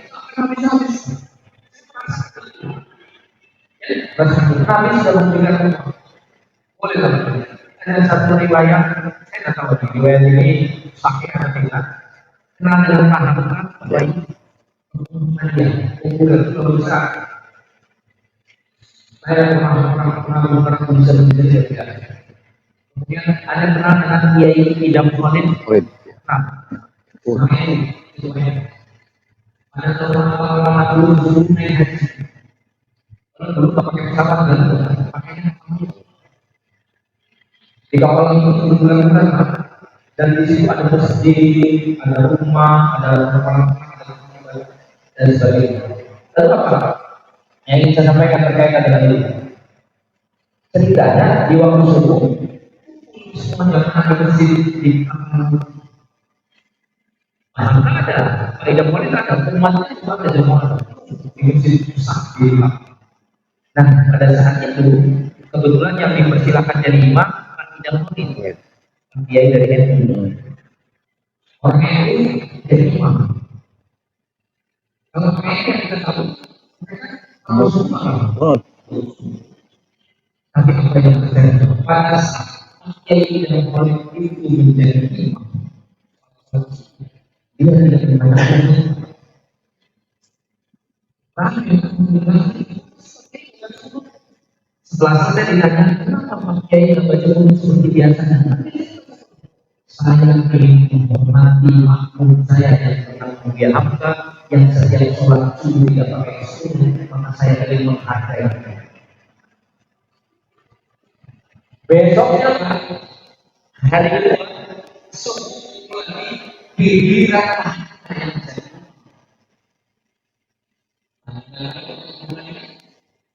dari apa yang pada saat itu mampunya harga dari tiba-tiba pada orang kedua membaca kulub padahal tak biasa. Kenapa jawabannya? Saya ingin menghargai dan menghormati makmum saya yang orang itu yang ada dan sendiri. Pak, sikap dua pemimpin ulama besar ini kira-kira bagus. Bagus atau pelan? Bagus. Beri obat. Jadi mereka memberikan kesan berbeda itu sebuah kebiasaan. Yang tidak berpotensi masuk surga enggak? Yang baca kedua kira-kira pengen masuk surga enggak? Sama-sama pengen masuk surga. Jadi gimana? Sudah. Makanya ada satu masjid kadang-kadang imamnya pakai, kadang-kadang enggak, itu keren. Di sini sama. Kedewasaan beragama di sini belum gitu ya. Kedewasaan beragama sudah tidak produktif Pak tentang bukan lagi cuma kecuali kalau yang prinsip misalnya di sini sholat subuhnya 2, di masjid sana sholat subuhnya 3 rakaat. Tapi kalau sudah ngomong sederhana udah nggak akan tuntas. Mereka adalah saudara kita. Orang yang adalah saudara kita. Saudara kita seorang muslim, mereka sama dia saudara kita. Mari kita paham toleransi. Yang penting masing-masing punya prinsip. Saya di mahasiswa begitu Pak, di santri juga begitu. Kamu harus ini soal kawinnya sekian, yang sekian. Tapi kalau kamu keluar dengan orang yang berbeda, jangan menyalahkan. Jadi saya termasuk musik juga begitu. Dan sebagian mengatakan musik itu bagian dari cara kita menyampaikan doa. Tapi kalau musik yang membawa suara kita dari masyarakat, apapun jadi musik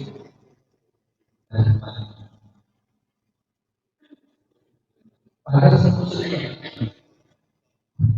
musik rock yang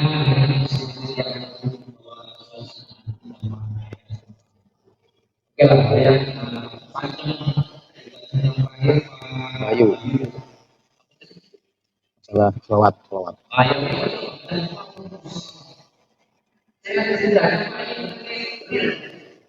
Jadi dari Madinah, dari hotel di Madinah, saya pakai kereta cepat untuk menuju Mekah. Nah, kereta cepat begitu di stasiun kereta di hari itu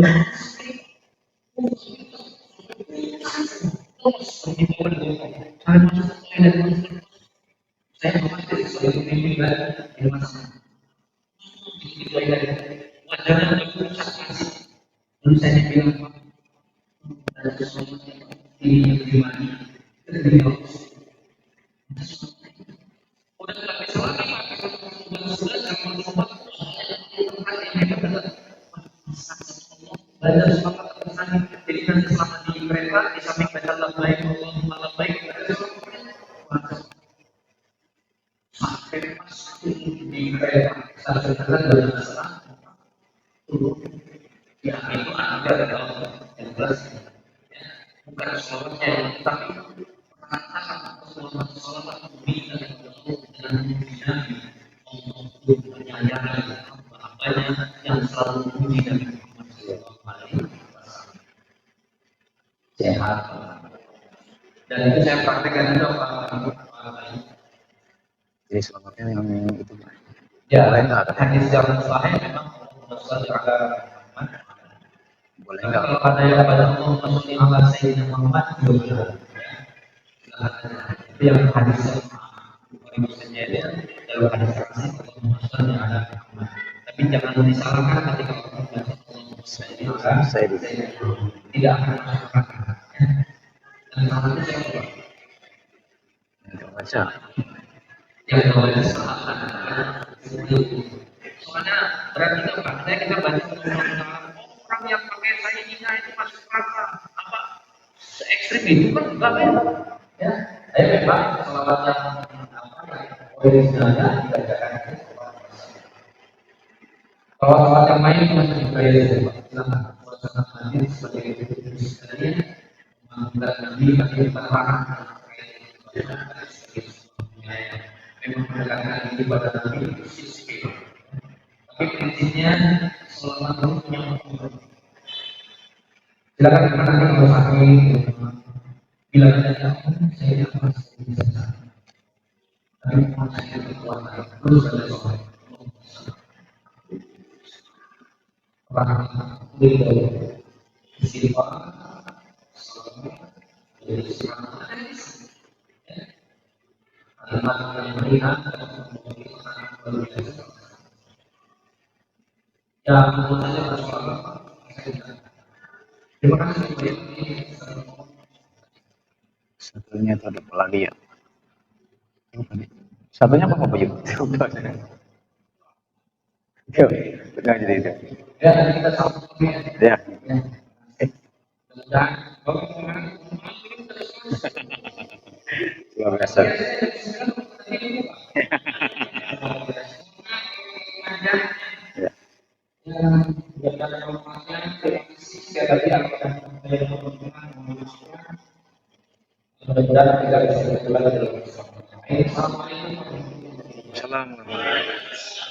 Alhamdulillah. Jadi yang bahagia sudah kita dengan bersama-sama kajian yang biasa yang menarik kita dengarkan dan kita semati dan kita coba untuk membawa manfaat yang nanti kita dalam kehidupan kita ya masalah yang tadi disampaikan oleh beliau.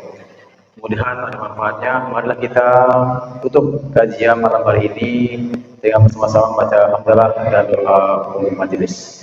Alhamdulillah alamin subhanallah wa bihamdika asyhadu an la ilaha illa anta astaghfiruka wa atubu ilaik. Maaf atas kekurangannya.